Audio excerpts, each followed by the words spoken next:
Hola, buenas tardes a todos o buenos días, según desde qué zona geográfica os estéis conectando a este webinar. Quizás el título de este webinar sea un poco engañoso en el sentido de que aquí no vamos a hablar de errores técnicos de la planificación. Aquí vamos a hablar de errores de más calado, de errores conceptuales graves que pervierten para qué se planifica y pervierten el uso y sobre todo el beneficio que nos da pues tener una buena planificación, ¿no? Entonces vamos a introducir un poco cómo vamos a hacer esto. Vamos a dar una breve introducción muy breve sobre unos conceptos muy genéricos que se debe conocer para entender un poco de qué va este webinar. Y luego vamos a hablar de una serie de grandes errores que yo he listado aquí y os voy a decir por qué, ¿no? Luego veremos en detalle, ¿no? Por qué hay que evitar estos errores, porque de verdad yo llevo 30 años trabajando en proyectos y lo he padecido con clientes, con contratistas, con todo el mundo. El no tener una buena planificación es garantía de que el proyecto se vaya al desastre, ¿no? Y muchas veces, ya os digo, no es cuestiones técnicas, ¿no? Aquí vamos a suponer que todos sabemos planificar, sino cuestiones de más calado. Aquí vamos a suponer para este webinar que ya conocemos un poco lo que es planificar, ¿no? Sabemos lo que es una Work Breakdown Structure o una estructura detallada de trabajo, que es como desagregamos los paquetes de trabajo, perdón, el alcance de trabajo en paquetes más pequeños que sean más fácilmente manejables, ¿no? Sabemos lo que son actividades, sabemos cómo las enlazamos, sabemos que existen actividades de lógica dura, de lógica blanda. Lógica dura, os recuerdo que es aquellas relaciones que son absolutamente obligadas. Por ejemplo, pues yo no puedo poner un tanque de almacenamiento encima de la cimentación si antes no tengo la cimentación. Eso pues sería una relación de lógica dura, es imperativa, ¿no?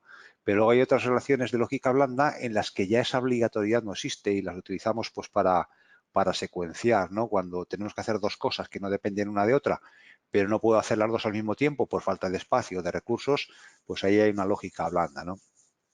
Sabemos lo que son recursos, sabemos que cada actividad pues lleva un consumo de horas, de elementos de izado, de maquinaria, de dinero.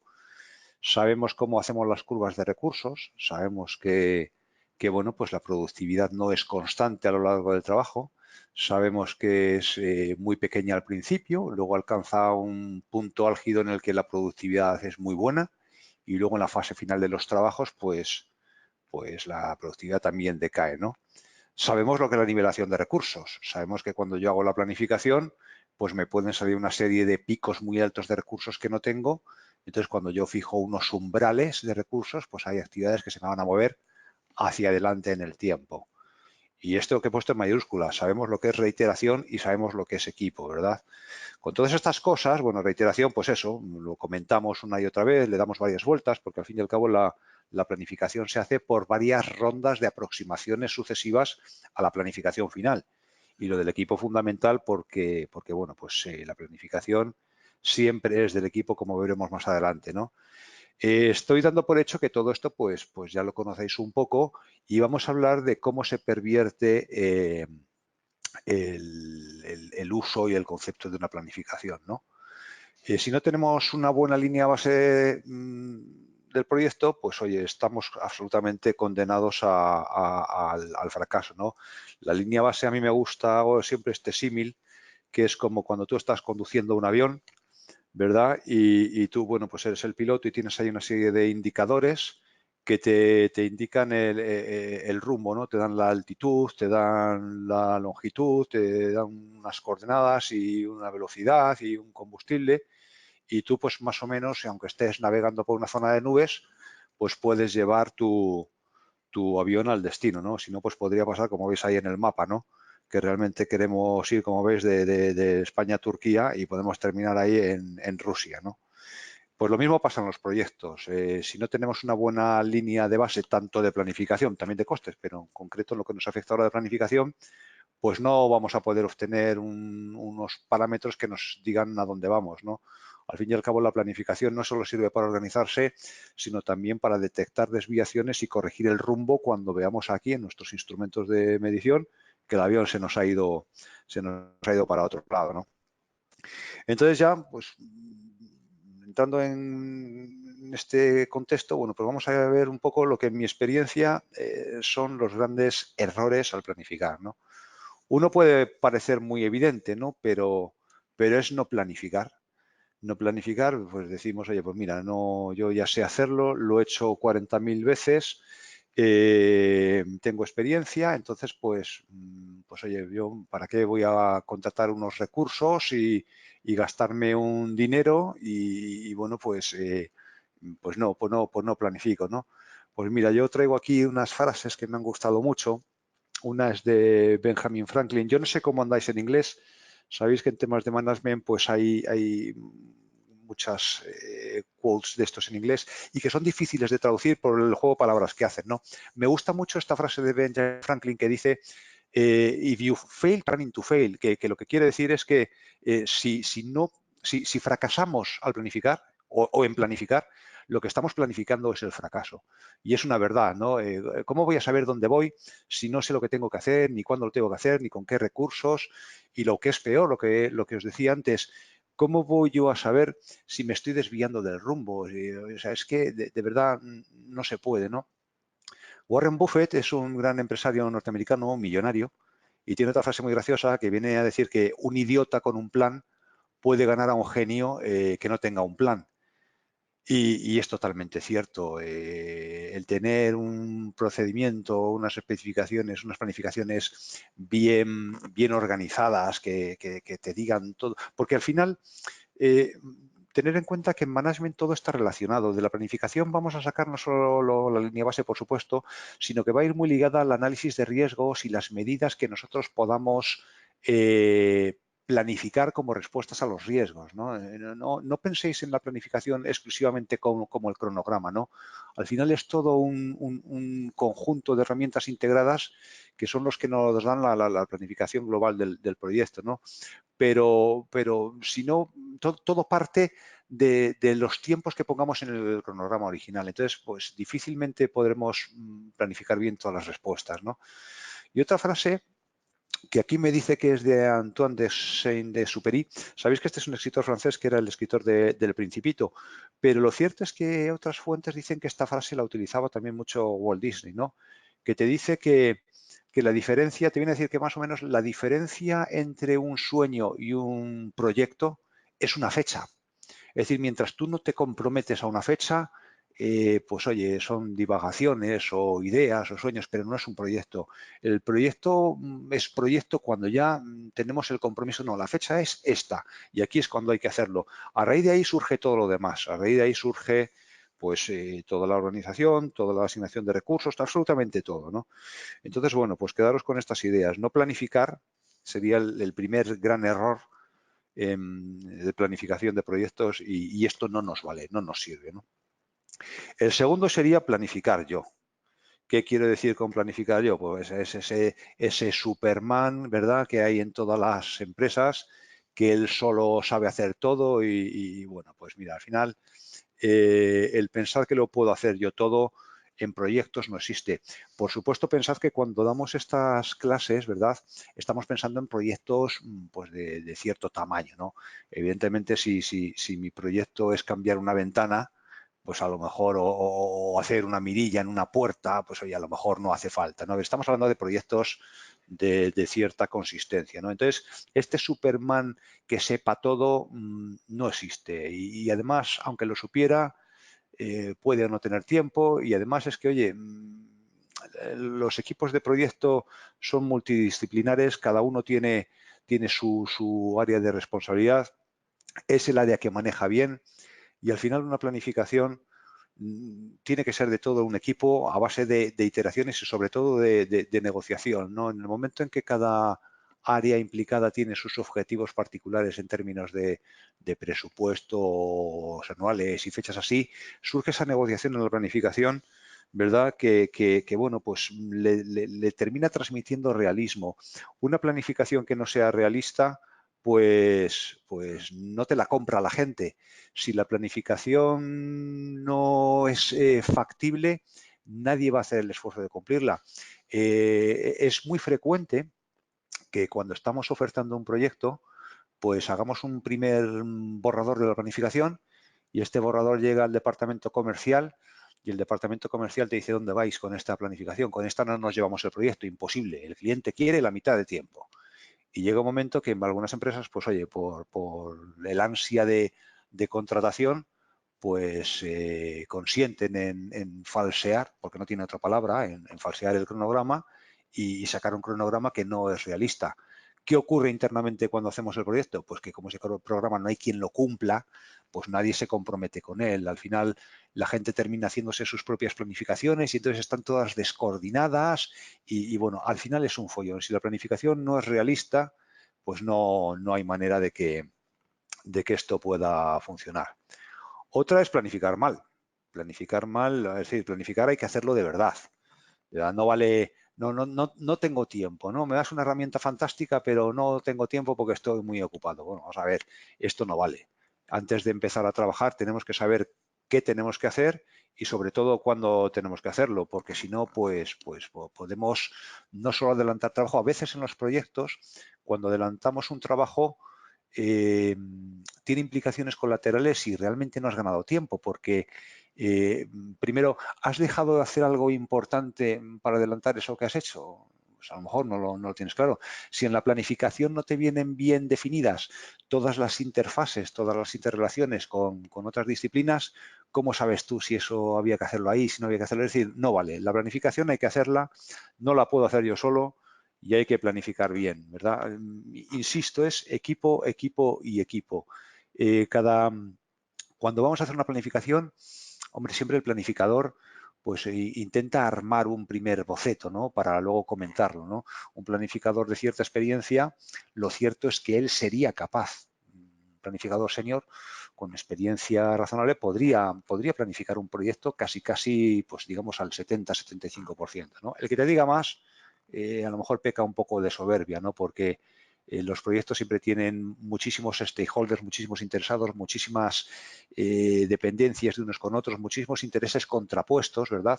Y en una planificación, como os decía antes, tiene que haber negociación. Entonces, pues, si no es comprada en el sentido de compromiso, si todos los participantes que van a usar esa planificación no creen en ella, no han participado, no se sienten cómodos y tal, no consigues apego y entonces las cosas pues no funcionan, ¿no? Otro error que me he encontrado muchas veces es el confundir el Work Breakdown Structure con el Cost Breakdown Structure, ¿vale? En principio puede parecer que son lo mismo, ¿no? Porque son particiones en paquetes de trabajo más pequeños en un caso del alcance y en otro caso de los costes para un mejor manejo, ¿no? Lo que pasa es que a la hora de planificar debemos centrarnos más en la parte del alcance que en la parte de los costes. Los costes vendrán luego de cómo hayamos planificado el alcance y no al revés. Vamos a ver, la parte económica del proyecto surge como consecuencia de qué voy a hacer y cuándo lo voy a hacer. En función de eso es como a mí me va a salir la curva de cash flow, pues voy a meter aquí los recursos en este mes, en este otro, aquí se incorporan 3, aquí se desmovilizan 4, con estos costes, con estos beneficios, voy a comprar estas cosas en este periodo, las voy a pagar de esta manera. Todo eso surge de la planificación del alcance del trabajo, no al revés. Muchas veces nos encontramos con que los departamentos financieros han armado unas curvas preliminares de financiación del proyecto, incluso de tesorería del proyecto, y luego pretenden hacer una planificación de los trabajos que venga a coincidir con esas curvas.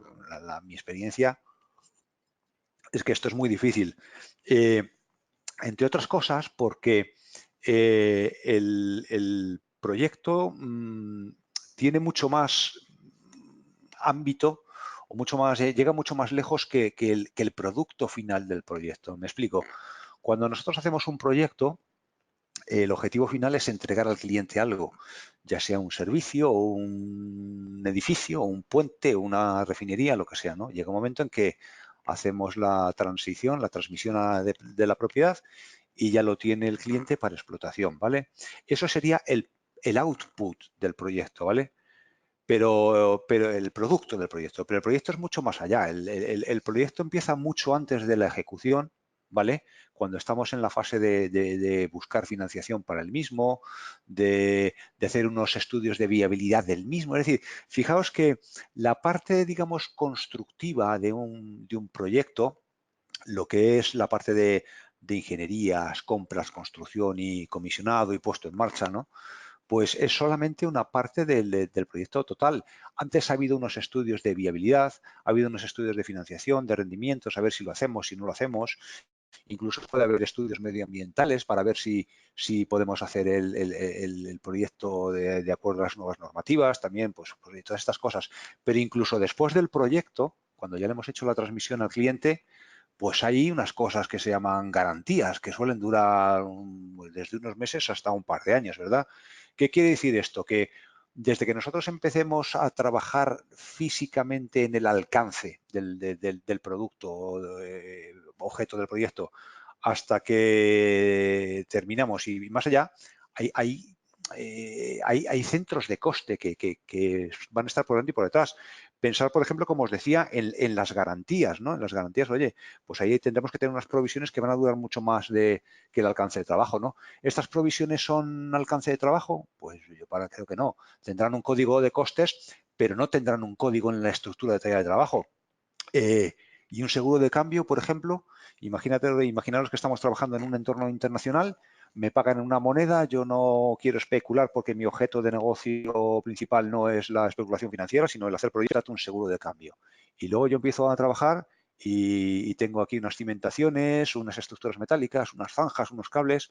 ¿Qué parte del seguro de cambio me llevo yo a la zanja para un cable eléctrico? Pues no puede ser. Entonces entended que no es lo mismo, tiende a equipararse. Hay mucha confusión de términos. Muchas veces yo veo que hay una estructura detallada de costes y la gente lo llama estructura de trabajo. No es lo mismo. Y cuando trabajamos en proyectos, pues tenemos que ser muy escrupulosos con esto, ¿no? Entonces, pues claro, al final, cuando planificamos, tenemos que pensar en planificar en función del alcance, no en función de cómo están distribuidos los costes. Cuando yo organizo un cronograma, pues yo normalmente lo quiero o por área de trabajo o por tipología de subcontrato, no por cómo voy a meter los costes en una estructura de costes o en un plan contable. A mí eso no me facilita el tener una herramienta que me permita organizar los trabajos. Hombre, si está bien codificada y tal, pues oye, podremos de alguna manera relacionar los costes, ¿no? Y mapearlo. Pero son cosas distintas y no podemos equivocarnos en esto. Otra cosa muy frecuente es confundir la planificación con el control, ¿no? Por mucho detalle que queramos ver, o por mucho, o mejor dicho, por mucho esfuerzo que pongamos a planificar, una planificación siempre tiene un componente de bola de cristal, ¿vale? Siempre estamos adivinando. Una planificación, por mucho que nos empeñemos, estamos hablando de proyectos, no de planificación de producción, que sería otra cosa, ¿vale? En una planificación de producción, por ejemplo, en una fábrica, pues ahí sí que planifico y voy a meter 3 sardinas en cada lata. Por esta cinta transportadora me pasan 20 latas cada segundo pero pues yo planifico la producción, ¿no? Pero cuando hablamos de proyecto, pues resulta que hay muchas cosas que, oye, no dejan de ser estimaciones, ¿no? Con un criterio, con otro, podremos hacer benchmarking, es decir, comparación, podremos hacer estimaciones de tiempo por 3 valores, hay infinidad de métodos, ya sabéis, pero al fin y al cabo tiene un componente de adivinación. Entonces, si estoy adivinando el futuro, ¿qué sentido tiene abrirlo a detalle? Si es que no voy a acertar de ninguna manera. Y esto no hace más que consumir recursos y crearme una red de actividades absolutamente inmanejable.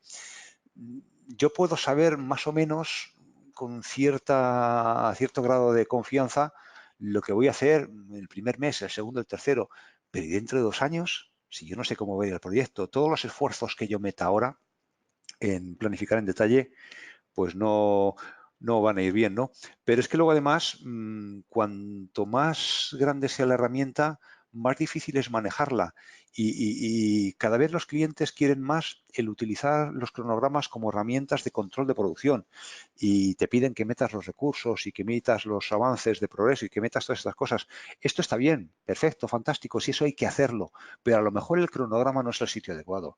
Existen otras herramientas externas que podemos vincular al cronograma, pero el cronograma tiene que marcarnos nuestra hoja de ruta del proyecto. Y además tener en cuenta que una planificación en general no se cumple nunca. Según vamos avanzando en el proyecto, pues oye, surgen inconvenientes que nos obligan a ir reajustando la planificación permanentemente. Si yo tengo unas líneas maestras, un nivel 3 como mucho, pues oye, lo puedo hacer con cierta agilidad. Pero si yo tengo una planificación monstruosa con un nivel de detalle extraordinario, pues resulta que cualquier reajuste en la planificación se convierte en un tormento, entonces llega un momento que no da tiempo, hay que hacerlo y empieza a fallar. Gravísimo error. Otro error típico, y también pues relacionado un poco con esto de adivinar, es un poco confundir actividad con paso de avance, ¿no? A mí me gusta limitar las planificaciones a lo que yo llamo un entregable. Es decir, un entregable puede ser un documento de ingeniería o algo físico. Es decir, es algo que en la planificación pasa de un responsable a otro, ¿no? Y os voy a poner un ejemplo que es muy gráfico, ¿no? Una cimentación, ¿no? Una cimentación tiene un montón de subactividades, pero hace el mismo contratista. Es decir, este contratista va a excavar, primero va a hacer un agujero en el suelo, luego va a poner el encofrado, que es esas tablas o esos tablones que ponen al lado, ¿verdad? Limitando lo que va a ser la zona de hormigón.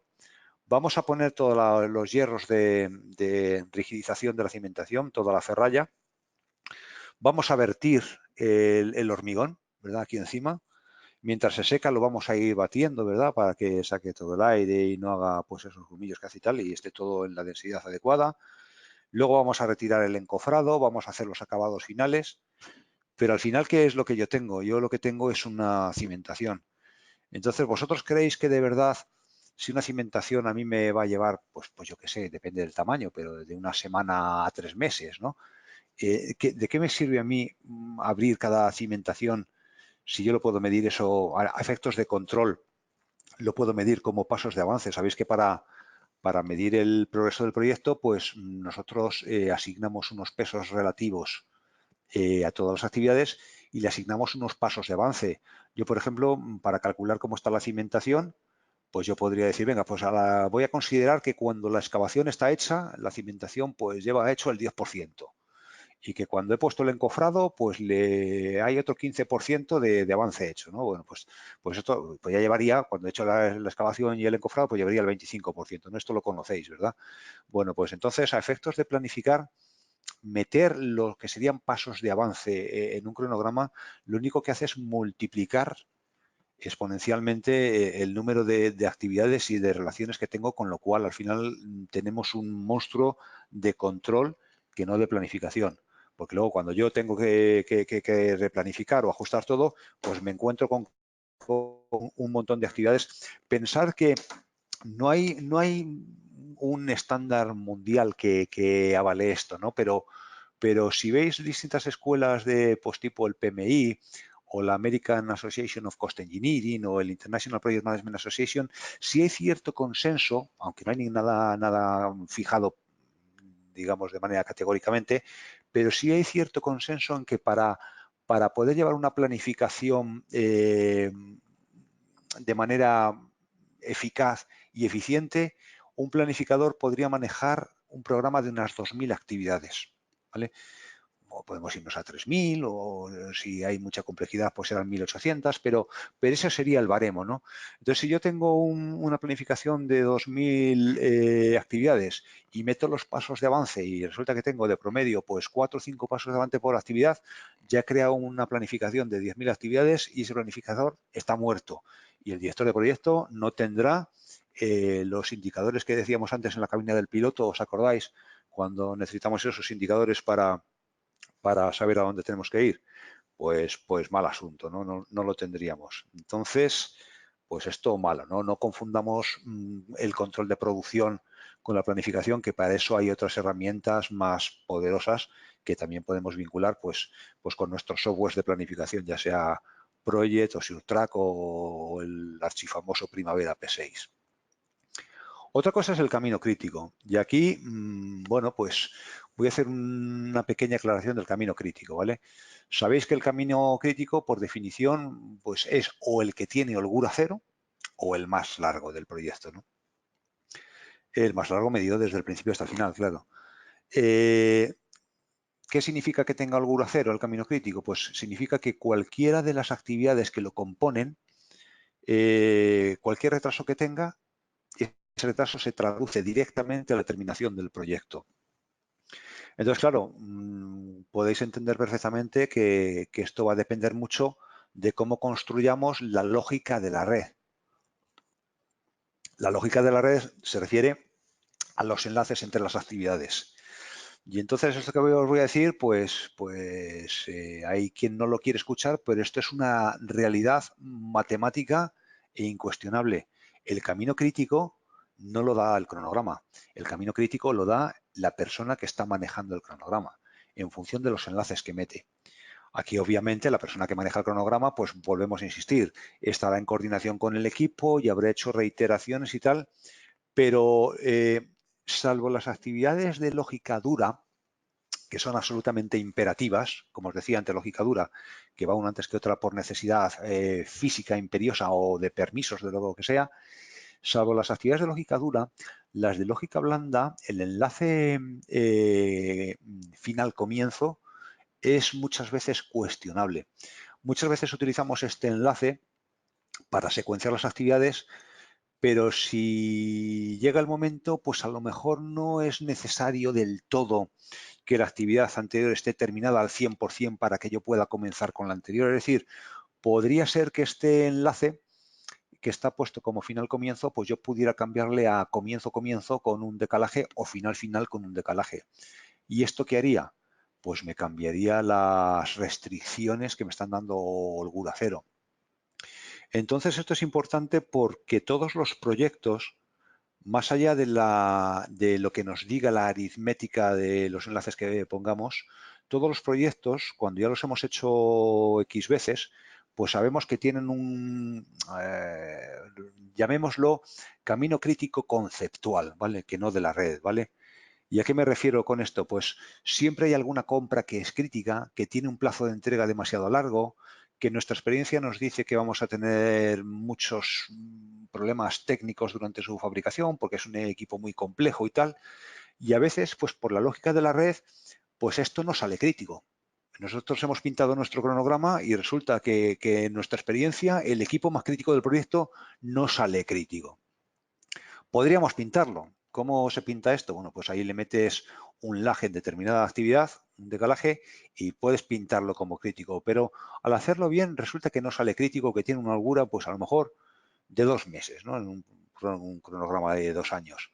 Bueno, pues a veces nos centramos demasiado en este camino crítico y el camino crítico, pues fijaros que las últimas actividades del camino crítico de una instalación cualquiera, pues podría ser el vallado perimetral o un alumbrado o alguna tontería de estas. Y perdemos la energía de perseguir aquellas cosas que de verdad pueden impactar en nuestro proyecto, ¿no? Entonces, pues de verdad que esto es importantísimo, ¿no? Normalmente en las redes siempre marcamos de alguna forma el camino crítico con algún color, pero mucho cuidado y además os quiero hacer una observación. No me estoy refiriendo a los caminos subcríticos, que también los podemos definir. Yo, por ejemplo, al hacer la red de actividades, yo podría decir, bueno, pues venga, el camino crítico es de holgura cero, pero voy a considerar como subcríticos aquellos caminos que tienen una holgura de 10 días, por ejemplo, ¿no? Por poner un ejemplo. No me refiero a eso.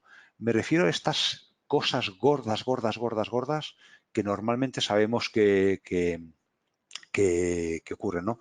Yo en mi sector, pues por ejemplo, yo trabajo en el sector de petroquímico Y hay equipos que tienen unos plazos de entrega larguísimos, algunos de hasta 18 meses o 24 meses, y muchas veces ocurre que al armar la red no está en el camino crítico.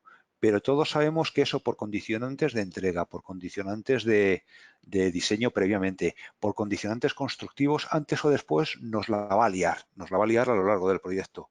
Y oye, eso resulta que en la planificación original pues no salía como crítico. Pues esto hay que vigilarlo, ¿vale? Y esto hay que, si no nos sale en la red, nosotros no podemos ser meros operadores de una consola informática. Es decir, la persona que planifica, la persona que, perdón, que coordina la planificación de todo el equipo, tiene que tener un mínimo de experiencia y un mínimo de criterio, y si no, apoyarse en el equipo para ello, para determinar cuáles son esas cosas importantes que tenemos que vigilar, aunque no salgan camino crítico, que muchas veces, sobre todo gestores de proyecto con poca experiencia, en el camino crítico y aquí pues se quedan encantados con ello y se pierden de ver estas cosas importantes, ¿no? Y por último, me gustaría hablar de otro tema también interesante, que es cuando convertimos la planificación en una herramienta de litigio. Y esto cada vez ocurre más. Sabéis que casi todos los proyectos, pues por diversas circunstancias, bueno, pues suelen fallar tanto en plazos como en coste.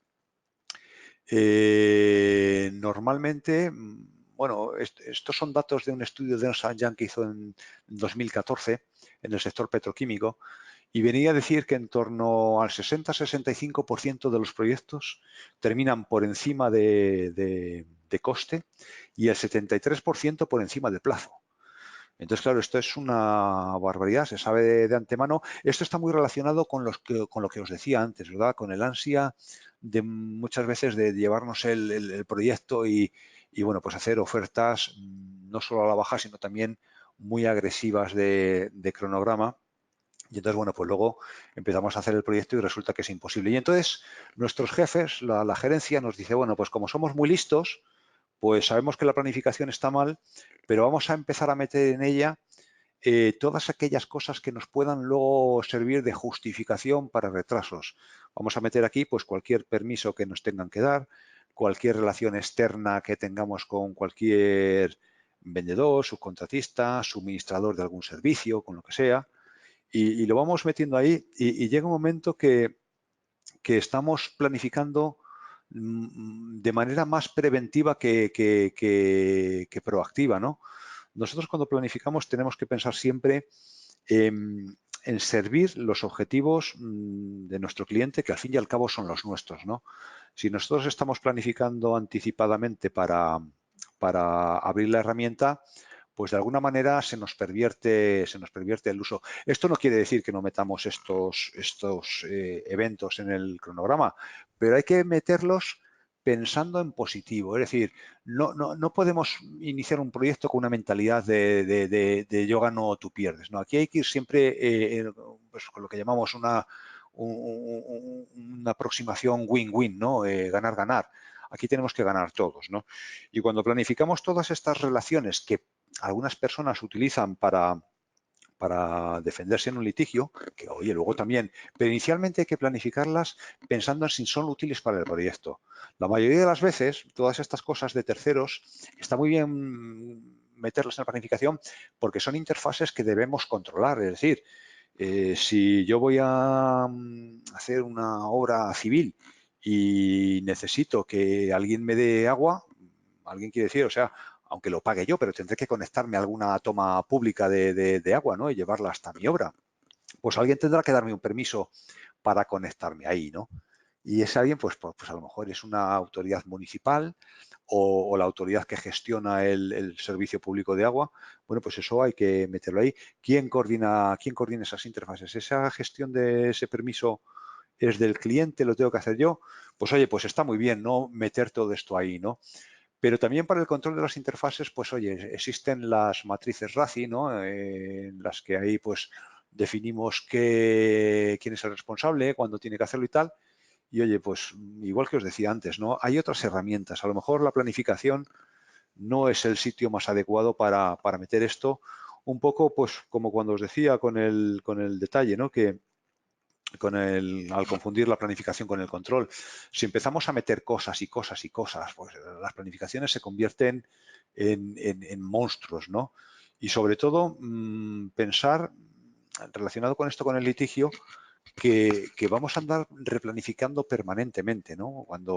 Cuando el programa no se cumple, que es la mayoría de las veces, como os decía, al menos en el sector petroquímico, ese estudio de Ernst Young, cuando la planificación no se va cumpliendo, pues nosotros no podemos dejar que el proyecto se vaya y no cumplir con la fecha de terminación. Es decir, el que no se cumpla la planificación no significa que no se cumpla la fecha de entrega, ¿vale? Hay que siempre poner planes de acción para corregir cualquier desvío, ¿no? Volvemos al avioncito, ¿no? Los indicadores de rumbo, ¿no? Bueno, pues la planificación es un punto de un origen de coordenadas y ahí es donde tenemos que fijarnos, ¿no? Vamos a ir permanentemente adaptando la planificación. Entonces, ¿qué ocurre con esta herramienta que habíamos montado para el litigio? Se nos va a ir desmontando permanentemente. Y intentar jugar con ella para esto, pues oye, no es el uso que tiene que tener una planificación, ¿no? Entonces, bueno, pues eso nos resta mucha energía y mucho uso, ¿no? Podríamos hablar de muchos más errores, ¿no? Pero no quería hablar de errores técnicos, ¿no? Sino de errores conceptuales. También, aunque no lo haya puesto en esta presentación, pero ligado, ¿verdad?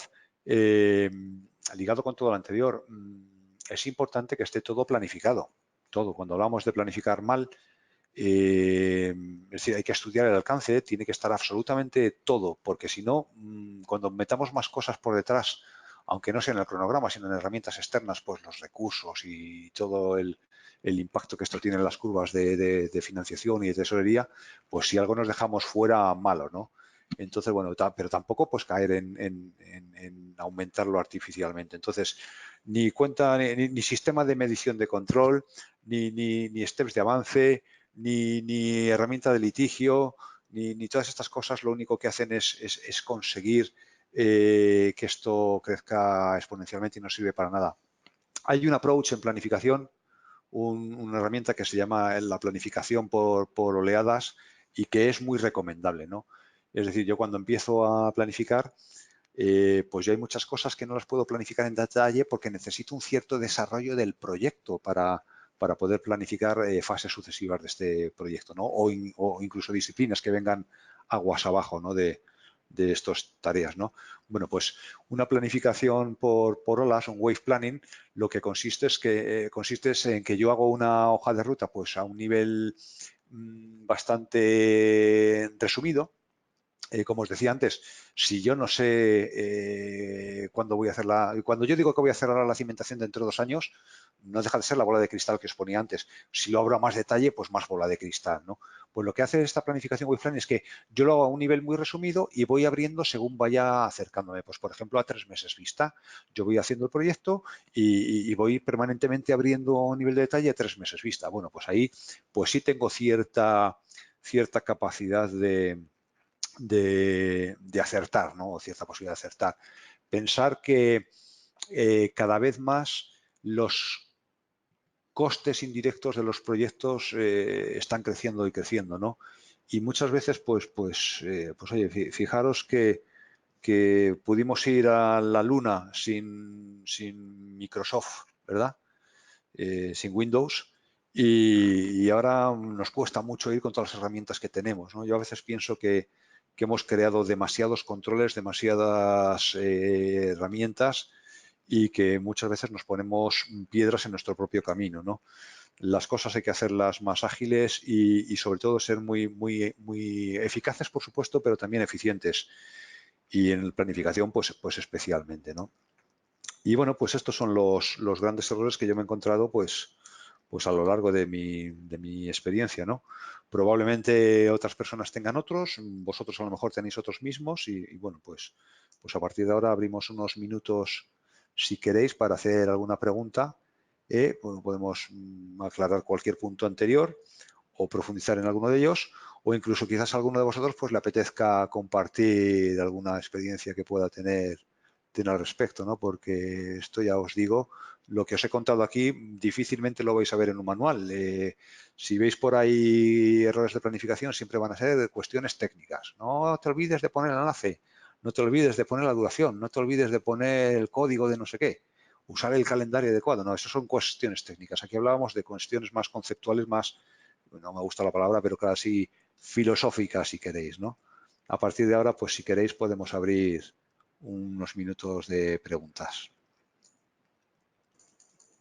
Pregunta Mario López, ¿cómo sé si se planificó mal? Pues mira, es una pregunta muy buena. Lo cierto es que no hay forma de saberlo. Lo vamos a saber cuando fracasemos en el proyecto. Pero sí que podemos poner medidas para que esto no ocurra. Insisto, la planificación tiene que ser de todo el equipo. Si implicamos al equipo, pues ya tenemos cierta garantía de estar cumpliendo uno de los requisitos básicos, ¿no? Luego la planificación siempre tiene que ser reiterativa. ¿Por qué? Porque sabéis que en los proyectos las distintas disciplinas pues van en cadena, ¿no? Alguna puede solapar, pero hay otras que van en cadena. Hay outputs de unas disciplinas que se convierten en inputs de las otras y además los proyectos, fijaos, normalmente no se ejecutan de norte a sur o de arriba a abajo o de este a oeste.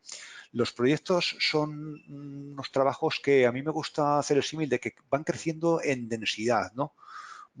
Es como una red que se va haciendo cada vez más densa, más densa, más densa, en forma de sucesivas aproximaciones a lo que queremos construir, ¿no?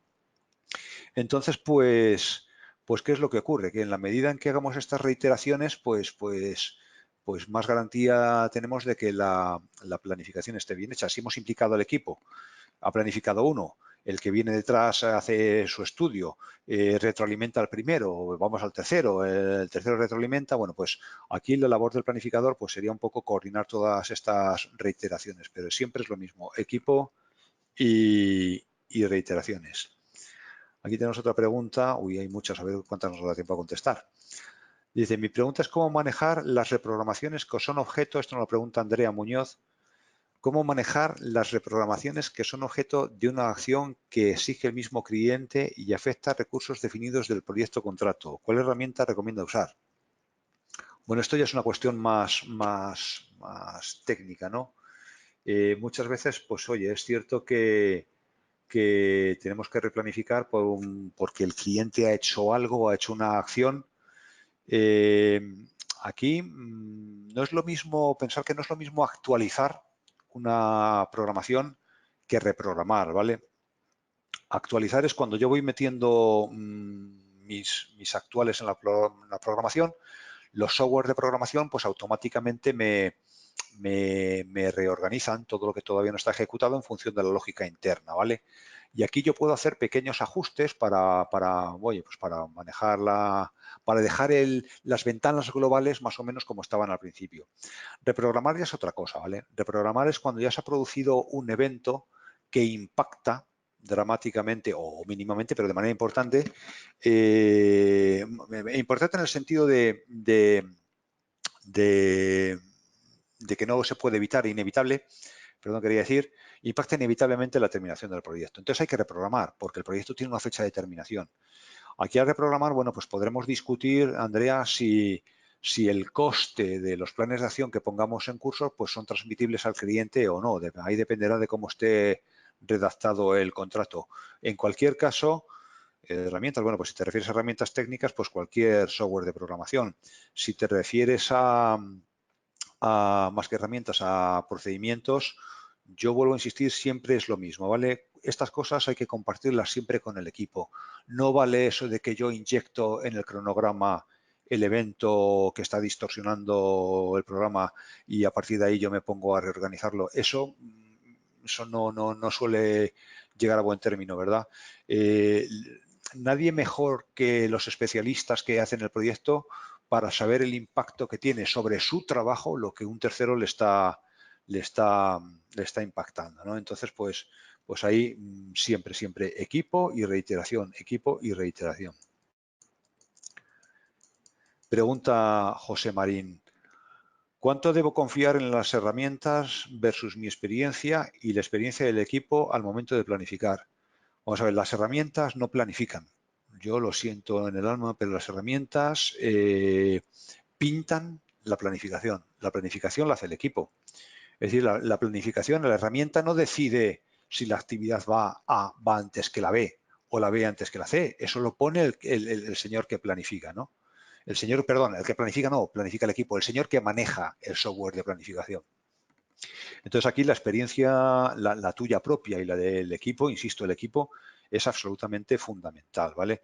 Las planificaciones tiene que participar absolutamente. Hombre, vamos a ver, si el proyecto es muy grande, pues no os digo que participen las 200 personas, pero sí los líderes de cada área, ¿no? Los líderes de cada área o de disciplina, pues tienen que recibir el boceto principal, el boceto preliminar para comentarios, y a partir de ahí, pues oye, empezar a hacer reiteraciones con esos comentarios, porque los comentarios de uno te van a afectar a la planificación de otro y tal. Y luego, pues muchas veces pues hay que negociar, ¿no? Oye, mira, no puedo esperar tanto tiempo a que me des tu input, porque si no, yo no puedo entrar en esta ventana, es imposible, ¿no? Con lo cual, pues ahí reiteración, equipo, reiteración y negociación, ¿no? Luis Yáñez pregunta una cuestión técnica, habla si la programación, si la ponderación la haríamos por horas hombre y horas máquina. A ver, dice, cuando se pondera la programación la puedo hacer por horas hombre y horas máquina, importante, pues sí, claro. De hecho, cuando yo planifico, ponderar por coste, que es muy frecuente, pues sinceramente no tiene mucho sentido. A lo mejor para los financieros, pues sí, pero desde el punto de vista de control del alcance del proyecto y de manejo de los tiempos, a mí me interesa ponderar siempre por recursos, ¿no? O por horas o por elementos auxiliares, ¿no? Por horas de uso de esos elementos auxiliares también, ¿no? Si no, pues oye, yo voy a utilizar, tú imagínate, por ejemplo, una cosa que se haga en muy poco tiempo y que sin embargo tenga un coste elevadísimo, ¿no? Por los materiales o lo que sea. Pues resulta que estaría ponderando ese tiempo muchísimo, no tendría ningún sentido. Siempre las programaciones de alcance tenemos que buscar un factor de ponderación que esté relacionado directamente con el alcance. Pregunta Naida Catalina, ¿las líneas bases son al comienzo del proyecto o durante en la planeación? ¿Cuáles mecanismos tenemos? No, perdón, o en la planeación. Las líneas base, Naida, salen como consecuencia de la planificación. Es decir, nosotros empezamos a planificar inmediatamente al inicio del proyecto. Nosotros estudiamos el alcance, definimos el diccionario del EDT, definimos las actividades, empezamos a hacer pues toda la implantación de las actividades en nuestro software, empezamos a hacer todas las ataduras de la lógica, metemos los recursos, reiteramos con el equipo, y cuando todo el mundo la ha comprado, nosotros lo congelamos como línea base, ¿no? Entonces, pues, claro que se hace al principio.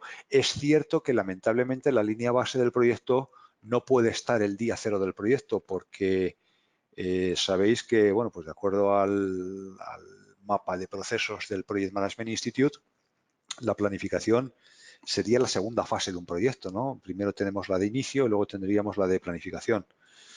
Es cierto que en la fase de oferta nosotros podemos haber hecho una planificación preliminar, ¿verdad? Pero no va a tener el grado de detalle que se necesita durante el proyecto. De hecho, es muy frecuente que el propio contrato te diga, la planificación de detalle me la entregas en el mes 1 o en el mes 2 después de la firma del contrato. Pues oye, eso es muy frecuente, ¿no? Lo que sí es, si nos sirve ya como de referencia obligada, son las ventanas. Por ventanas quiero decir los plazos de las distintas fases que hemos definido en el programa preliminar. Si yo, cuando he vendido el proyecto, he puesto pues 6 meses para ingeniería y otros 6 para construcción, pues hombre, a lo mejor puedo solaparlos un poco y que sea 7 y 7, solapando ahí un mes y el proyecto total que siga siendo los 12 meses, ¿no? Pero en principio las ventanas, esas hay que intentar respetarlas, y sobre todo imperativamente la fecha de terminación contractual, esa es inamovible, inamovible. Pregunta, a ver, hay todavía muchísimas manos, no nos va a dar tiempo a contestar todas, vamos a ver todas las que podamos ver. Pregunta Rolando Rosillón, ¿cuáles mecanismos tenemos para reconciliar las desviaciones de tiempo y costos del proyecto? Reconciliar, entiendo que te refieres entre sí o contra el proyecto o contra las líneas base. Vamos a ver. Aquí el término reconciliar es complicado, ¿vale? Cuando ya hay desviaciones en coste, si no conseguimos conseguir un CPI, un Cost Performance Index que mejore el desempeño, pues difícilmente vamos a hacerlo. Pero es que además, y esto es una realidad siempre, normalmente todos los planes de acción que pongamos en marcha para corregir las desviaciones en tiempo cuestan dinero. Es decir, cuando el proyecto se nos ha ido, ya mal asunto. Hombre, siempre hay que estudiarlo, ¿no? Porque a lo mejor, pues oye, si a alguien se le ocurre alguna idea, pues hacer, pues o utilizar otro material o contratar un contratista que a lo mejor aparentemente sea más caro, pero su productividad sea mayor y nos ahorre de tiempo. Pues oye, siempre hay que buscar planes alternativos, ¿no? Pero en principio los planes de acción cuestan dinero y entonces pues esta reconciliación es difícil. La única manera que tienes, Rolando, es que te hayas dejado unas reservas de gestión o unas contingencias de proyecto suficientes para hacerlo, que esto es otra cosa que hay que hacer, pero esto sería objeto de otro tema, ¿no? De errores de planificación. Si no tienes contingencias, difícilmente vas a poder reconciliarlo. Vamos a ver cómo vamos de tiempo, vamos a poder 2 o 3 más. Pregunta Andrea Muñoz. Otro punto es el manejo del cambio. Dado que el alcance tiene variación en alcance o tiempo y afecta a la planificación y debe documentarse técnicamente y administrativamente, ¿cómo recomienda manejar los manejos de cambio? Bueno, la gestión del cambio desde el punto de vista de la planificación, ¿vale? Y hablamos siempre que sea de cambios de alcance. No nos queda más remedio. Un cambio al contrato siempre es motivo de replanificación. Hombre, vamos a ver, si el cambio es muy pequeño y no me afecta al plazo, me afecta un poquito a los costes, pero no al plazo, pues a lo mejor, pues oye, no compensa rehacer la programación, ¿no? Sobre todo si prevemos que vamos a absorberlo. Si tiene impacto en la fecha de terminación, entonces no hay más remedio que replanificar, ¿no? Pero si solamente reorganiza las actividades dentro de las ventanas globales, pues oye, hay que tener un poco de criterio, tener en cuenta que la información vale dinero, pero el valor que nos aporta la información tiene que ser muy superior al coste de generar esa información, ¿verdad? Si no, pues mala cosa. Yo normalmente utilizo un parámetro del 10% en coste y del 5% en plazo. Es decir, si el evento no me distorsiona más de un 5% en plazo, intento absorberlo sin replanificar. Si ya es más del 5%, entonces ya merece la pena hacer un esfuerzo y en coste lo subo al 10%, ¿vale? Pero tener en cuenta una cosa que es muy importante también, ¿verdad? A lo largo de un proyecto, yo puedo tener varios cambios, ¿vale? Cuando yo me refiero a este 5% o a este 10%, no me refiero a un cambio, sino me refiero a una acumulación de cambios. Yo puede ser que tenga un cambio al contrato que no me afecte prácticamente nada. Y, sin embargo, me van viniendo otros, que son todos muy pequeños, ninguno de manera aislada me afecta, pero todos en conjunto, claro que me afectan, porque pensar que yo tengo unos recursos limitados para el proyecto y entonces, pues oye, el ir metiendo más actividades, una la absorbo, 2 la absorbo, ya 3 pues a lo mejor no, y 10 pues seguro que no. Con lo cual, pues mala cosa. Vamos a ver una pregunta más porque ya estamos casi fuera de hora. Pregunta Lainez Rabanal, dice, ¿cómo controlar cuando se tiene proyectos con muchas actividades y se cuenta con varios frentes de trabajo que se encuentran relativamente lejos? Por la forma que lo redactas, no sé si te refieres a centros de trabajo o frentes de trabajo. Si son centros de trabajo, es decir, donde ejecutamos la ingeniería, por ejemplo, pues oye, cada vez es más frecuente, ¿no? Esto no afectaría nada a la planificación, simplemente a la hora de hacer la EDT, pues estableceríamos distintas responsabilidades, ¿no? Para los distintos paquetes de trabajo. Si te refieres a frentes de trabajo, pues aquí tienes que tener en cuenta la limitación de recursos que tengas, ¿no? Muchas veces el hecho de que podamos acometer distintos trabajos al mismo tiempo, porque no haya ninguna limitación de espacio que nos lo prohíba, porque no haya ninguna limitación de permisos que nos lo prohíba, y podemos hacerlo, pues oye, ahí ya entra en juego la parte de los recursos, ¿no? Los recursos siempre es dinero, ¿no? Y en principio siempre es interesante solapar. ¿Por qué? Porque sabéis que hay costes directos y costes indirectos. En la medida en que yo pueda reducir el plazo del proyecto, aunque sea, vamos a ver, si yo hago 2 trabajos que me llevan 10 personas cada uno y los pongo una continuación de otro, pues tengo 10 personas que hacen primero un trabajo y las mismas 10 personas hacen luego el mismo trabajo, ¿vale? Si yo esos trabajos los hago en paralelo con 20 personas, ¿vale? Los hago en la mitad de tiempo y por el mismo coste, porque aunque sean el doble de personas, van a estar la mitad de tiempo. La diferencia de solapar los trabajos es que me ahorro todos los costes indirectos de estructura. Entonces, en principio, puede ser interesante, ¿vale? Pero bueno, pues ahí hay que hacer muchos estudios, ¿no? Porque a lo mejor, por separados que estén los trabajos, pues a lo mejor hay maquinaria importante, como pueden ser grúas de gran tonelaje, cosas así que pueda aprovechar, ¿no? Porque muchos elementos de este tipo pues no se utilizan durante todo el trabajo, sino solo en momentos puntuales y el resto están ahí ociosos, ¿no? Entonces hay que hacer un estudio muy detallado. Aquí no hay una respuesta única.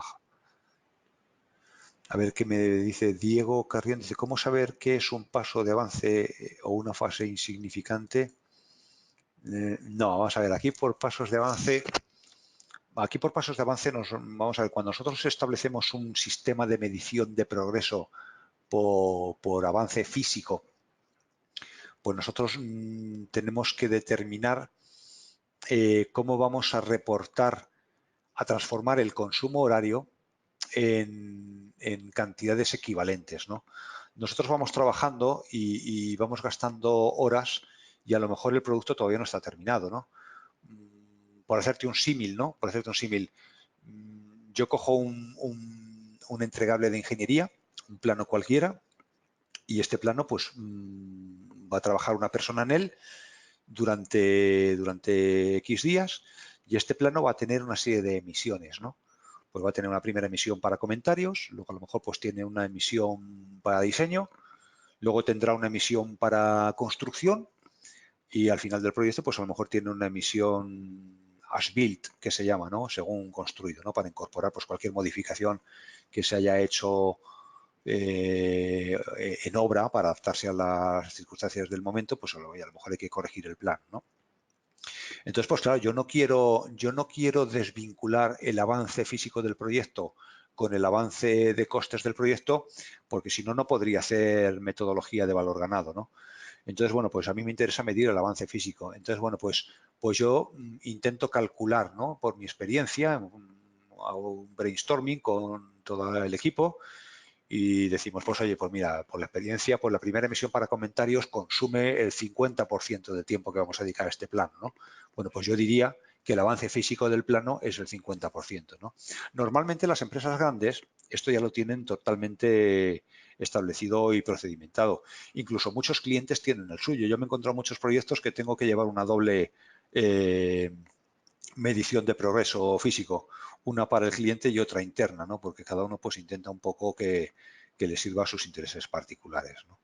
Pero bueno, como os decía, esto ya son cuestiones técnicas, nos hemos salido del objeto que tenía esta presentación, que era ver un poquito errores conceptuales para intentar evitarlos y que la dirección de proyecto pues tenga un buen cronograma que le sirva de verdad para lo que tiene que ser, que es una hoja de ruta para organizar los trabajos. Aquí lo vamos a dejar, lo lamento muchísimo, hay todavía muchas preguntas por resolver, la verdad es que habéis tenido muchísima asistencia y bueno, pues muchísimas gracias a todos y bueno, pues ya sabéis que este webinar estará colgado en el canal YouTube de EALDE. Si alguno sois PMP por el PMI, sabéis que por este webinar pues podéis reclamar una PMU que podría estar ligada, pues aunque no hemos tratado de temas técnicos, sino más bien conceptuales, en la medida en que estamos hablando de planificación, pues podríais reclamarla como una PDU técnica. Así que nada más, muchas gracias a todos, buenas tardes.